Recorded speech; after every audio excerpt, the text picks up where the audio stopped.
or formerly known as the Joint Comprehensive Plan of Action, or the JCPOA, could probably considered as one of the most important deals signed in the last 2 decades. This agreement, as a product of multilateralism, gathered not only world power but also the whole world around diplomatic access. The reason why this agreement is crucial is obviously because nuclear weapon is a massive weapon that could cause a mass destruction. Therefore, the countries who own this weapon should be very careful and wise in developing this weapon. Alright everyone, so in this opportunity, our group project will discuss the detail of what is JCPOA or Iran Nuclear Deal, how is agreement implemented, the advantage as well as the disadvantage, and how is this agreement going nowadays. So let's get into discussion. So here I would like to explain about reasons that lead to Iran nuclear agreements. So in July 2015, the Joint Comprehensive Plan of Action, or JCPOA, also known as Iran nuclear agreements, was established, and it was a signature of foreign policy achievement of President Barack Obama in his second terms. And this agreement intends to limit Iran's nuclear ability in lifting for international oil and financial sanctions.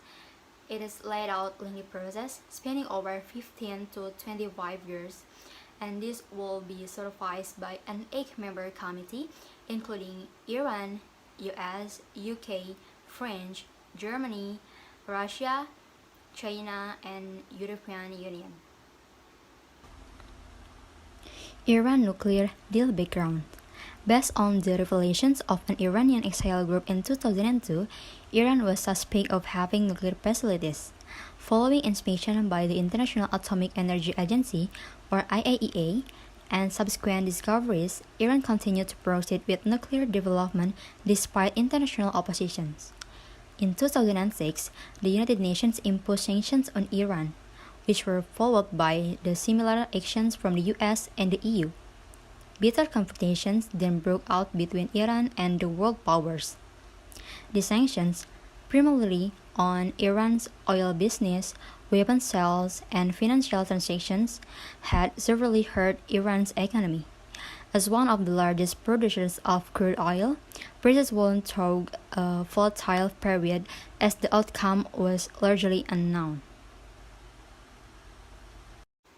Okay guys, so it was the explanation about a background for this agreement. So the next my friend will explain about how this agreement implemented.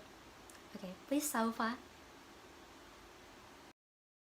As the Joint Comprehensive Plan of Action implemented in the relation between United States and Iran. It started when Iran became the one of the country that has developing nuclear energy. The United States first cooperated with Iran in 1957. They cooperated in launching a nuclear program under the leadership of Shah Muhammad Reza Pahlavi. Iran signed the Nuclear Cooperation Agreement in 1957, and there was a bilateral agreement with the United States which was valid until 1959. In 1968, Iran signed the Nuclear Non-Proliferation Treaty, which said that Iran had the full right to develop nuclear weapons for research, production, and for good purpose without discrimination. However, after the Islamic Revolution in 1979, the United States stopped cooperating with Iran. Even though the cooperation with US ended, Iran continued to develop its nuclear and said that their nuclear development was used for power generation. But this made Americans suspect Iran because of an American secret agent from CIA who found a high-grade uranium plant in Natanz, Iran. Nuclear development in Iran is considered to be a form of threat that the United States starting to issue its foreign policy to maintain security stability in the Middle East, which has the main goal of preventing nuclear in Iran. So in July 2015, Iran signed the nuclear agreement called the Joint Comprehensive Plan of Action. How this agreement implemented? This agreement limits Iran's nuclear enrichment activities to only 3.67% for 15 years. During this agreement, Iran agreed to not produce high levels of uranium or plutonium that could be used in the manufacture of nuclear weapons. This agreement prevents Iran from obtaining a nuclear weapons, includes first, increasing the time it takes Iran to obtain sufficient material for a bomb from 2 until 3 months until at least 1 year. Second, reduce Iran's stockpiles of enriched uranium. Third, reduce the number of Iran-installed centrifuges by 2 until third. Fourth, prevent Iran from producing weapons-grade plutonium. Fifth, track Iran's nuclear activities with robust transparency and inspections. This nuclear restriction also takes steps to ensure that Fordow, Natanz, and Arak facilities only pursue civilian work that includes medical and industrial research. During this nuclear agreement, there was also monitoring and verification carried out against Iran. Monitoring is carried out by the nuclear watchdog of the United Nations, the International Atomic Energy Agency. These inspections are meant to keep Iran's possibility of nuclear development a secret. The IAEA issues quarterly reports to the Board of Governors and the UN Security Council on the implementations of Iran's nuclear commitments. Many experts say that all parties are sticking to their promises. In other words, this deal has been close to achieving this goal for more than a decade. So next, the advantages and disadvantages of Iran nuclear agreement. So for the first advantages of this agreement is it will postpone the transition of Iran becoming a nuclear power. So the goals of this agreement is that will be delay the country from being able to obtain or develop a weapon of mass destruction at least for 10 years. Second, the agreement stops an arms race in the Middle East. So, by limiting the enrichment process by the accord, there is a prevention of potential escalation and less of a risk of war. Third, American companies could sign contracts with Iran. Especially Boeing was highly supportive in this agreement because it ended the restrictions in place to sell goods and services to the country. Almost $20 billion spending in aircraft was placed in 2015 after this framework was approved. So that was the advantages. So let's move on to these advantages of this agreement. First, this agreement will not stop Iran of becoming a nuclear power in the future. In a perfect world, it will prevent the development of warheads and enrichment for only 1 decade. Second, there are loopholes in place that allow Iran to find ways to cheat. Iran has a long record of violating international agreements, doing so at least 3 times in 2017. So, the IAEA called the country Operation an advanced IR-5 nuclear centrifuge, despite their obligations to do the opposites. Third, it only provides a short-term solution of long-term problem. The initial framework that is US proposed for Iran nuclear was 20 years. Most of the Accord's primary terms would sunset in 10 years at most. Once the agreements expired, Iran will have the capability to be a significant military and industrial power.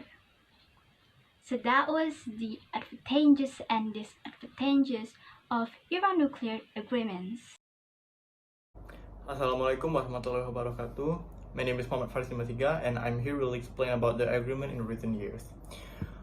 A worthwhile vision. President Obama's first trip to Europe took him to Prague just 10 weeks after his inauguration. Obama expressed his deep interest in reducing nuclear weapons in Radacny Square, including a commitment to seek the peace and security of a world war without nuclear weapons. He added that achieving that goal would take time and that the US would maintain a safe, secure, and effective nuclear arsenal for as long as nuclear weapons existed. And Obama's detractors ridiculed him as naive and idealistic. To achieve a world without nuclear weapons, new and very intrusive verification mechanism must be developed and agreed upon, and an enforcement mechanism against any cheating that must have real teeth. These are daunting challenges, to be sure. And having said that, a world in which nuclear weapons are reliable and very available, eliminated will be very much in the interest of the United States. And today, the only existential threat to the United States is nuclear war. In a non-nuclear world, America will benefit from geography, protection from two large oceans and friendly neighbors in Canada and Mexico. The world's most powerful conventional forces and it will be adversary threatening America or its allies with enormous costs. However, attempting to persuade other states to accept a non-nuclear world presents a significant challenge. The balance of benefits and drawbacks that will make such a world so appealing to the US will appear very different to other countries, such as Russia. And in any case, things did not turn out the way Obama had hoped. Following the signing of the New Strategic Arms Reduction Treaty, or New START, in April 2010, he called for talks with Russia to further reduce strategic nuclear weapons while introducing non-strategic nuclear weapons. The race and the prospect of the two countries negotiating limits on the entire nuclear arsenal for the first time. A Washington Naval Treaty-style agreement that imposes unequal limits on its member will presumably be unwelcome in Beijing, Paris, and other capitals. Russia and the United States have both launched major nuclear force modernization programs in recent years. These programs are primarily concerned with the replacement of outdated systems, while the United States and Russia continue to modernize their nuclear arsenals. And the regime that limits the United States and Russia's nuclear arsenal has begun to fray. Russia violated the Intermediate Range Nuclear Forces, or INF Treaty of 1987 by deploying an illegal cruise missile. The terms of the New START allow for a 5-year extension. Historically, Moscow has desired some constraints on US strategic forces. The Russian first suggested an extension in early 2017 and have brought it up several times since then.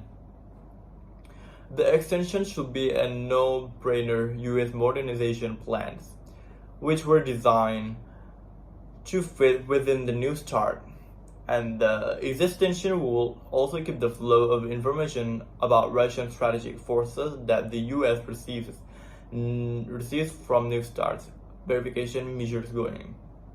And regretfully, Trump's grasp of these questions appears weak, and Bolton does not appear on the fan of a New START and an uncertain future. As a result, the two nuclear superpowers will likely find themselves in a situation they have not faced in decades in 2021. A world with no constraints or nuclear force numbers, that world will become less stable and secure for the United States, as new nuclear weapons capabilities undermine strategic balance. And for in America, it will become less predictable. Okay, so here's a little summary about the discussion so we all can recall. So the Joint Comprehensive Plan of Action, or JCPOA agreement with US on July 15, 2015 is intended to give a limitation to Tehran nuclear ability in return for lifting international oil and financial sanctions. The limitation is also restrict Iran's capability to make a nuclear bomb and would ensure nuclear power usage is limited to civilian only. During this agreement, Iran agreed to not produce high level of uranium or plutonium that could be used in the manufacture of nuclear weapons. This agreement also has an advantage and disadvantage. For the advantage, this agreement could postpone the transition of Iran becoming a nuclear power country. Also, it stopped an arms race in the Middle East.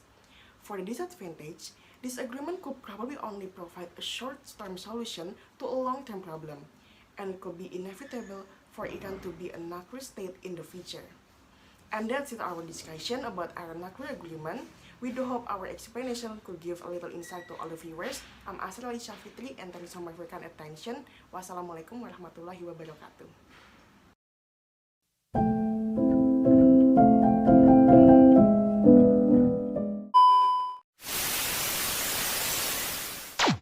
Let me introduce my introduction. Damn, it feels good to be a gangster. United